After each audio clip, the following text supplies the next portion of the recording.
नमस्कार। आज मैं आपको भारतीय इतिहास की एक ऐसी अमर गाथा सुनाने जा रहा हूं जो साहस, वीरता और आत्मसम्मान की प्रतिमूर्ति है। यह कहानी है महान राजपूत राजा पृथ्वीराज चौहान और उनके शत्रु मोहम्मद गोरी की। पृथ्वीराज चौहान, जिन्हें राय पिथौरा के नाम से भी जाना जाता है, 12वीं शताब्दी में अजमेर और दिल्ली के शक्तिशाली शासक थे। वे राजपूत वंश के एक वीर योद्धा थे, जिन्हें उनकी अचूक धनुर्विद्या और महान शौर्य के लिए जाना जाता है।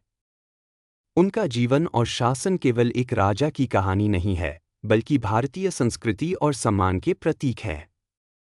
दूसरी ओर, मोहम्मद गोरी, गोरी वंश का सुल्तान, एक महत्वाकांक्षी आक्रमणकारी था।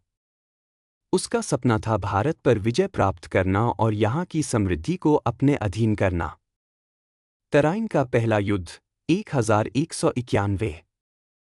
1191 ईस्वी में मोहम्मद गोरी ने पृथ्वीराज चौहान के राज्य पर हमला किया। यह युद्ध तराइन के मैदान में लड़ा गया, जो आज हरियाणा में स्थित है। गोरी की सेना बड़ी और आधुनिक हथियारों से लैस थी, लेकिन पृथ्वीराज की सेना ने अद्भुत साहस और रणनीति का प्रदर्शन किया। पृथ्वीराज चौहान ने अपनी नेतृत्व क्षमता और अचूक रणनीति से मोहम्मद गोरी को बुरी तरह हराया। युद्ध के बाद गोरी को बंदी बना लिया गया। पृथ्वीराज चौहान ने अपनी राजपूत परंपरा और वीरता के सिद्धांतों का पालन करते हुए गोरी को माफ कर दिया और उसे जीवनदान दिया। तराइन का दूसरा युद्ध 1192।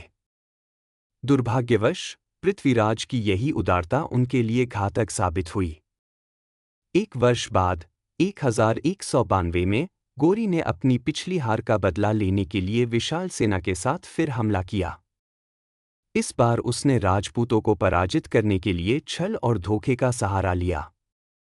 तराइन का दूसरा युद्ध भारतीय इतिहास के सबसे निर्णायक युद्धों में से एक था। पृथ्वीराज की सेना ने वीरतापूर्वक लड़ाई लड़ी, लेकिन मोहम्मद गोरी की रणनीति के सामने हार गई। पृथ्वीराज को बंदी बना लिया गया और गजनी ले जाया गया। गजनी में पृथ्वीराज की वीरता। गजनी में मोहम्मद गोरी ने पृथ्वीराज को अपमानित करने के लिए उनकी आंखें फोड़ दी।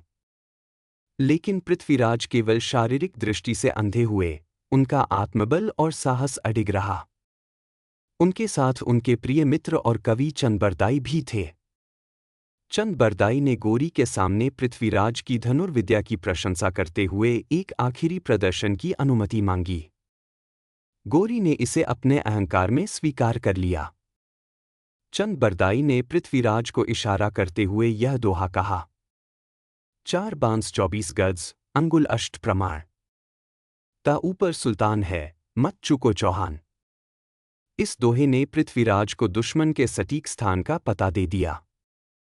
अपने धनुष और तीर से उन्होंने अचूक निशाना लगाकर गोरी को मार गिराया। गोरी के मारे जाने के बाद पृथ्वीराज और चंद बरदाई ने दुश्मनों के हाथों अपमानित होने के बजाय वीरगति को चुना। उनका यह बलिदान इतिहास में अमर हो गया। निष्कर्ष और सीख। पृथ्वीराज चौहान की यह कहानी हमें कई सीख देती है। पहली, साहस और आत्मसम्मान जीवन के सबसे बड़े गुण हैं। दूसरी, किसी दुश्मन को कमजोर न आंकें। तीसरी, देश और संस्कृति की रक्षा के लिए सर्वस्व बलिदान देने से बड़ा कोई कार्य नहीं। आज भी पृथ्वीराज चौहान का नाम भारत की वीरता और आत्मसम्मान के प्रतीक के रूप में लिया जाता है। उनकी यह गाथा हर भारतीय के लिए प्रेरणा का स्रोत है। Please like, share and subscribe my channel.